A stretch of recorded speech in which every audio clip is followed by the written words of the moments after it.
Buenos días con todos los presentes. Soy la nutricionista María Alejandra Benavides Chávez. El día de hoy vamos a tocar un tema muy importante que es la nutrición adecuada en el paciente pediátrico con parálisis cerebral. Actualmente llevo 4 años trabajando aquí en el área de pediatría y hemos visto aquí este tipo de pacientes que están hospitalizados, a veces también por consulta externa.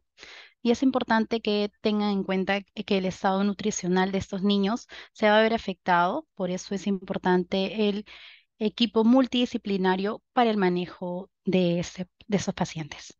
Vamos a iniciar con la definición de qué es la parálisis cerebral. Esto se denomina un conjunto de síndromes clínicos que va a tener una repercusión en el tono muscular y sobre todo en el control de la motricidad voluntaria. Este trastorno motor se produce por una lesión encefálica que ocurre cuando específicamente el niño o la persona está en todo este proceso de génesis y maduración.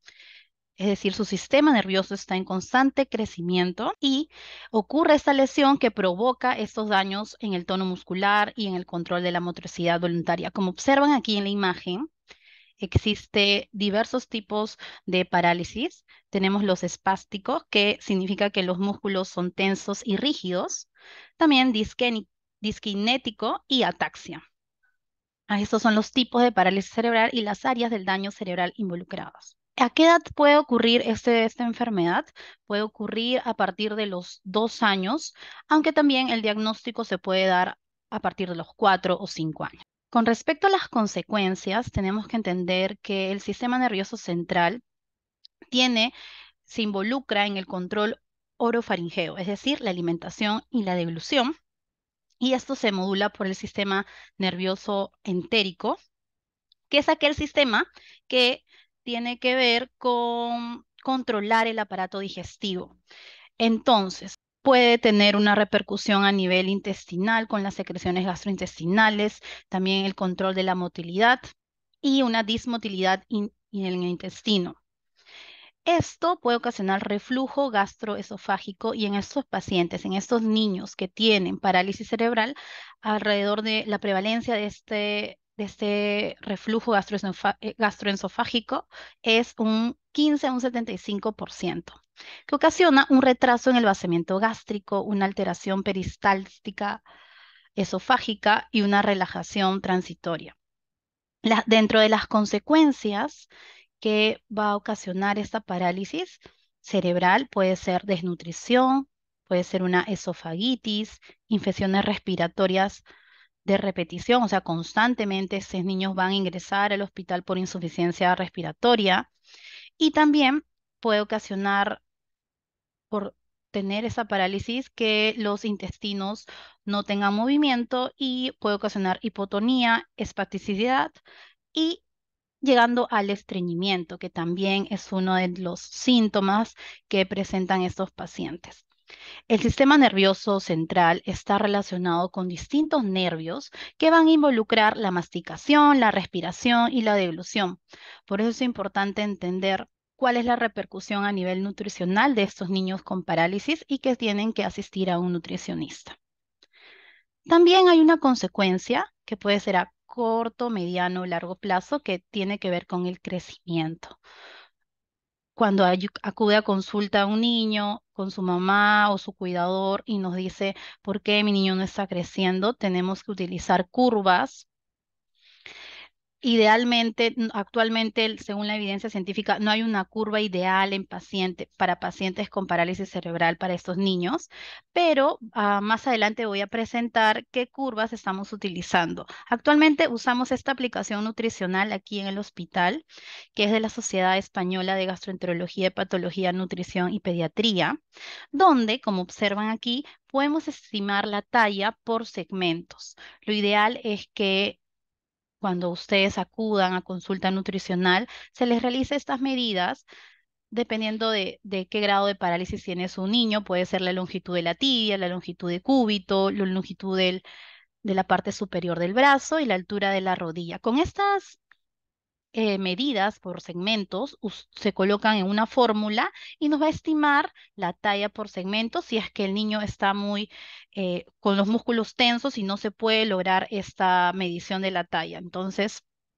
es importante que conozcan ustedes cuáles son estos segmentos que el nutricionista con el antropometrista tienen que realizar a los niños.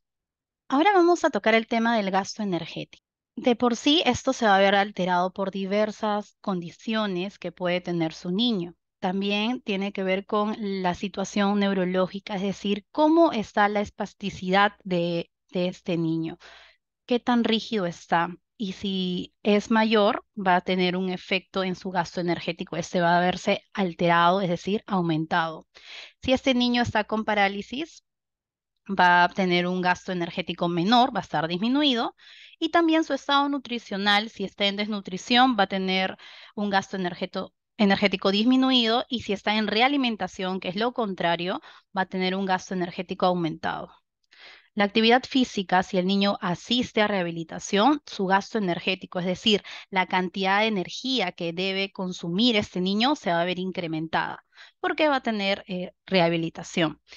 Igual la función respiratoria, si tiene una insuficiencia respiratoria, de por sí los pulmones necesitan energía para que puedan funcionar, entonces este gasto energético, es decir, la cantidad de energía que necesitamos aportar en nutrientes, se va a ver incrementado. Entonces, en una insuficiencia respiratoria, se ve aumentado el gasto energético. Igual, si ya el paciente está con ventilación mecánica, es lo contrario, aquí el efecto va a estar disminuido, y si el niño está cursando por una infección, va a tener un efecto sobre su gasto energético y va a verse aumentado. Las necesidades energéticas van a depender de la movilidad de su niño, del tono muscular, del nivel de actividad y también en qué periodo se encuentra, si es adolescente, si es un niño escolar, preescolar, es decir, tiene que ver mucho el gasto energético con el metabolismo y el crecimiento. Luego tenemos que existen dos tipos de malnutrición, ya sea por déficit, que es desnutrición, y por exceso, que ya todos conocemos que es el sobrepeso o la obesidad. Existen causas que ocasionan esta malnutrición, como por ejemplo, el nutricionista tiene que identificar la autonomía, es decir, cómo está esa función oral motora, cómo está la deglución, la succión de este niño con parálisis cerebral, y también qué es lo que le estamos aportando, qué está consumiendo, cuál es su ingesta alimentaria, si tiene una ingesta inadecuada, si tiene alguna pérdida, aumento de pérdidas, ya pueden ser pérdidas también si está con otra enfermedad de fondo, como una ostomía, y también causas como el gasto energético si está alterado, que ya mencioné anteriormente, y también con qué tipo de fármacos está, porque los fármacos van a influir tanto en si es que aumenta el apetito o fármacos que van a disminuir el apetito o algunos anticonvulsionantes que van a inclusive sedar a nuestro niño. Entonces, esto va a repercutir en su malnutrición. Por lo cual hay que tener en cuenta todas estas causas que involucran tanto la historia médica y la historia nutricional. Y esto asociado a los problemas propios de la parálisis, que pueden ser disfagia, cialorrea, que es cuando hay un aumento en la secreción de la saliva de estos niños. También, como mencioné al inicio, el estreñimiento, que también puede ser un problema en estos niños, y el reflujo gastroesofágico. Las causas con los problemas nos va a dar consecuencias, a corto, mediano, largo plazo, que pueden ser el hipocrecimiento, el déficit de micronutrientes, osteopenia, que es una deficiencia ya en la salud ósea, y el deterioro neurológico. Entonces, cuando el nutricionista realiza la intervención, antes de realizar la intervención, tiene que conocer la historia médica, es decir, saber qué tan severo es el daño neurológico que tiene su niño, para conocer cuál es su capacidad de motricidad, qué cuál es su rutina, qué es lo que realiza, qué tanto ha afectado este daño neurológico, este parálisis al niño. Y luego también conocer los anticonvulsivantes, porque estos pueden disminuir, aumentar el apetito. También tiene que ver con el nivel de conciencia. Y luego de ello, identificar qué problemas pueden estar afectados, tanto gastrointestinales o respiratorios. Luego de identificar toda esa historia médica, vamos a iniciar la historia nutricional.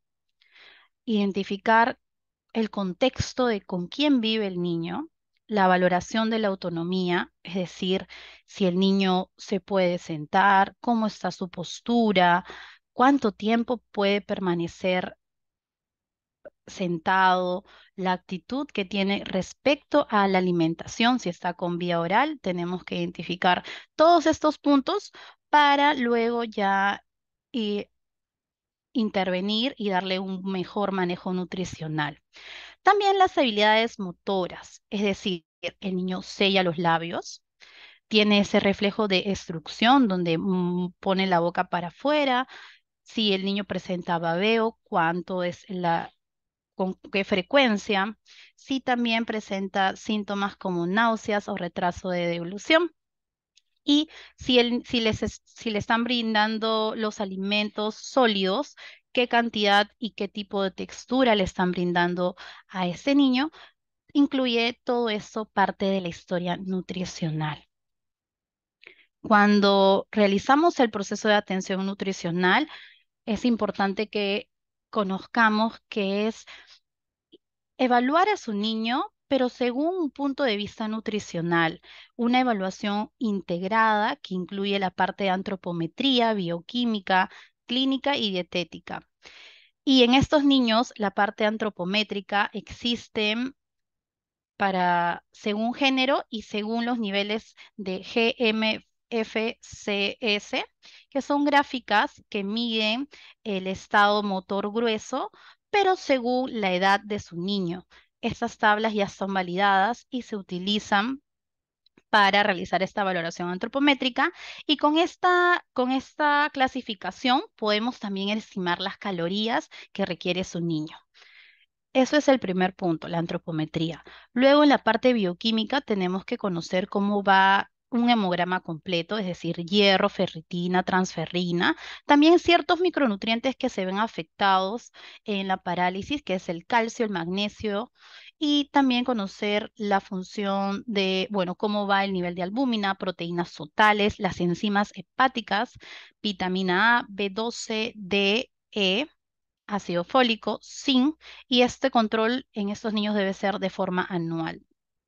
Sin embargo, también un énfasis en los indicadores bioquímicos como el calcio y la vitamina D, porque como ya mencioné, estos niños pueden tener osteopenia. Entonces hay que tener un control antes y luego cada 6 o 12 meses hacerle otro control. En cuanto a la valoración clínica, tenemos que relacionar los síntomas con el reflujo, si es que presenta reflujo gastroesofágico, disfagia, estreñimiento o desnutrición. Y en cuanto al estado nutricional, tenemos aquí un artículo que nos menciona que tenemos que considerar el pliegue tricipital, el peso para la talla, que no sea, que sea, bueno, si el peso para la talla es menor al percentil 5, ya estaríamos en desnutrición. Igual si el paciente presenta obesidad, si tiene un pliegue tricipital mayor al percentil 90, también son parámetros del estado nutricional. Y el índice de peso para la talla también en un percentil mayor a 95. Entonces, llega el paciente, en este caso el niño, al consultorio, lo vemos en hospitalización y tenemos que ver qué dificultades sobremotoras presenta.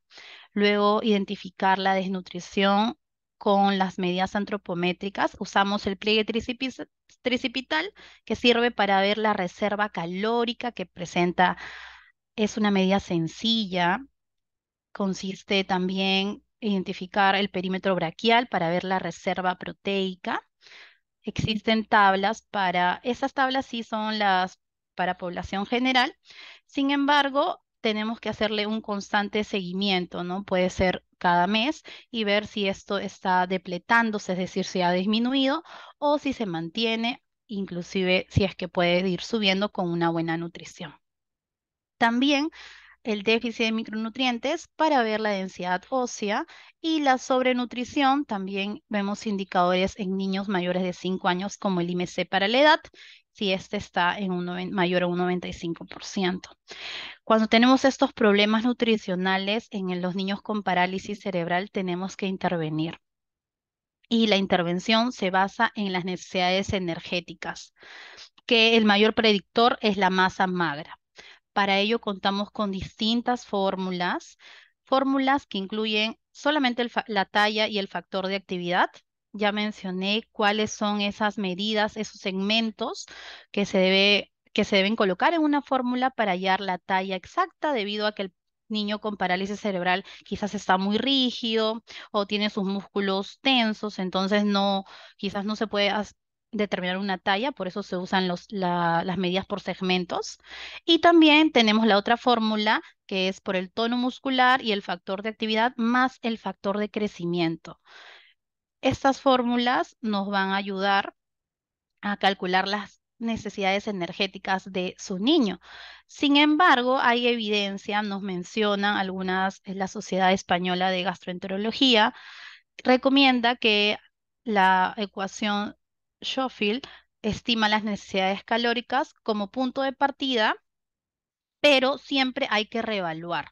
Es decir, podemos hacer con dos fórmulas y tratar de estimar las calorías, ver con cuál nos tenemos un mejor resultado y reevaluar continuamente las necesidades energéticas de su niño.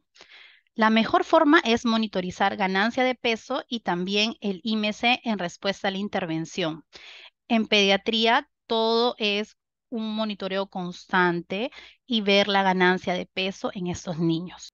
Bien, si nuestro niño tiene un trastorno de deglución, identificamos si tiene una ingesta adecuada, lo vamos a valorar cada 3 o 6 meses, le podemos decir que saque una consulta nutricional, pero si está inadecuado, hay que descartar problemas digestivos.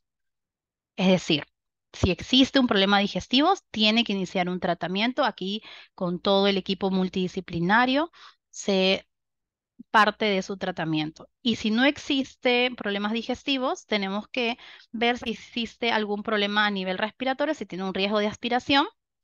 Si tiene riesgo de aspiración, entonces se inicia la nutrición enteral. Pero si no tiene riesgo de aspiración, se da suplementos calóricos, identificando si es que está con bajo peso o recomendaciones dietéticas. Si no hay problemas de devolución y se realiza una evaluación para el buen crecimiento y se valora cada 3 a 6 meses. Este sería como el algoritmo, es decir, los pasos que se tiene que seguir con estos niños con PCI, parálisis cerebral. Ahora, si el niño presenta desnutrición y acude a nuestro consultorio, lo vemos en la visita médica o en la hospitalización, tenemos que identificar qué tipo de desnutrición es, si es una desnutrición aguda o crónica. Aguda es cuando el evento sucede, por ejemplo, cuando el niño está hospitalizado por una infección respiratoria, es algo que va a resolverse muy pronto, es algo agudo. Entonces se puede utilizar porque queremos aportar nutrientes, se puede intervenir por una sonda nasogástrica que dura algunas semanas, 4 semanas aprox. Pero si es una desnutrición crónica, es decir, si ya el niño viene con un peso y una talla por debajo del percentil 5, entonces aquí sí tenemos que usar otra vía de acceso y en este caso sería la gastrostomía. Aquí se le explica de la mejor manera al familiar, al cuidador, que el objetivo de aquí es, porque si hay desnutrición van a existir muchas infecciones, el sistema inmunitario se va a ver comprometido, entonces hay que nutrir a ese niño por medio de una gastrostomía. Si hay una ausencia del control cefálico del tronco, es decir, va a haber un compromiso en la succión o la deglución, también tenemos que utilizar gastrostomía. Y si no hay un compromiso, no hay ninguna afectación, no hay ningún daño a nivel del tronco cefálico, entonces el niño puede seguir con una dieta alimentación oral, podemos cambiar las texturas y se puede nutrir de esa forma. Entonces es importante identificar cómo está el niño, es decir, una historia médica y una historia nutricional, una buena anamnesis para poder tomar el mejor manejo nutricional. Luego, ¿cuándo iniciar el soporte enteral? Como mencioné, si el niño va a estar por lo menos 4 o 6 semanas, ya se puede, mayor a 4 o 6 semanas, se puede ya usar una gastrostomía. Cuando no se logra cubrir las calorías, es decir, le hice todas las necesidades energéticas y el niño no está consumiendo, está menor del 80% por la vía oral, entonces tenemos que iniciar un soporte enteral. El compromiso del crecimiento también es un indicador que tenemos en cuenta en estos niños. Si el paciente es menor de 2 años con crecimiento o ganancia de peso insuficiente por más de un mes, iniciamos soporte enteral. Si el niño es mayor de 2 años y tiene una pérdida de peso en un periodo de 3 meses, constantemente en esos 3 meses no gana peso, iniciamos soporte enteral. Y si también hay pérdidas en los percentiles del peso para la edad o el peso para la talla, y si realizamos las medidas antropométricas con el pliegue tricipital y es menor al percentil 5, también iniciamos el soporte enteral. Muy bien, y también identificar si hay algún riesgo de aspiración. Lo ideal es, como ya expliqué, es iniciar un soporte enteral y puede ser una gastrostomía. ¿Cuándo o de qué depende ello? De la edad, de las comorbilidades, de las necesidades energéticas y también en la vía de alimentación. Si no logramos cubrirlas, lo que requiere es un niño de energía para su rehabilitación, para, para estar en casa, de repente sí hace algún tipo de actividad física ligera, entonces necesitamos una cantidad de energía y debemos suplementar con fórmulas poliméricas o módulos que estén concentrados en suero lácteo de leche. Entonces hay que, en estos casos, utilizar la suplementación si no se logra cubrir las necesidades energéticas con las comidas. Entonces, ¿se puede utilizar fórmulas hipercalóricas? Sí. Y también vigilar sobre todo los micronutrientes que mencioné al inicio. También podemos utilizar fórmulas que contengan fibra para acelerar el tránsito intestinal. Y por último, las alteraciones de deglución. Hay que ver qué tipo de textura es la que su niño, y esta imagen es muy importante porque le preguntamos a las mamás si su niño consume tipo néctar, tipo miel o pudín, y dependiendo de ello, si es néctar, claramente la densidad calórica, es decir, el aporte de energía que se está dando en los alimentos va a ser vacío, entonces es más líquido tipo néctar, entonces hay que suplementar con estos módulos o fórmulas y puede seguir con su alimentación. Entonces tiene que ser mixto en este caso. Bueno, como comentarios finales, es importante que conozcamos qué tipo de parálisis cerebral tiene. Para eso tenemos la clasificación GMFCS, para así establecer el gasto calórico y evaluarlo correctamente con las tablas que ya están validadas. Además, realizar una adecuada anamnesis nutricional para obtener información del tratamiento que vamos a instaurar para que exista un crecimiento lineal, para que no se vea afectado, sobre todo en estos niños, la calidad de vida y favorecer el aumento de peso.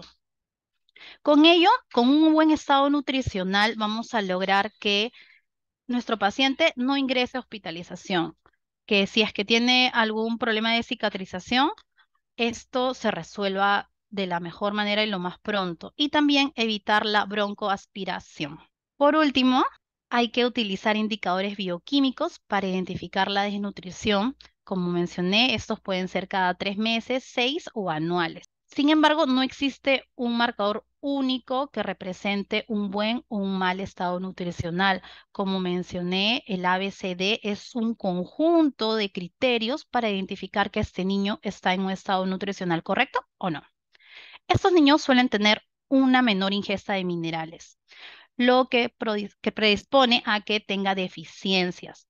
Normalmente estos niños con parálisis cerebral tienen deficiencias de hierro, zinc, cobre, vitamina D, carnitina, ácido fólico, vitamina B12.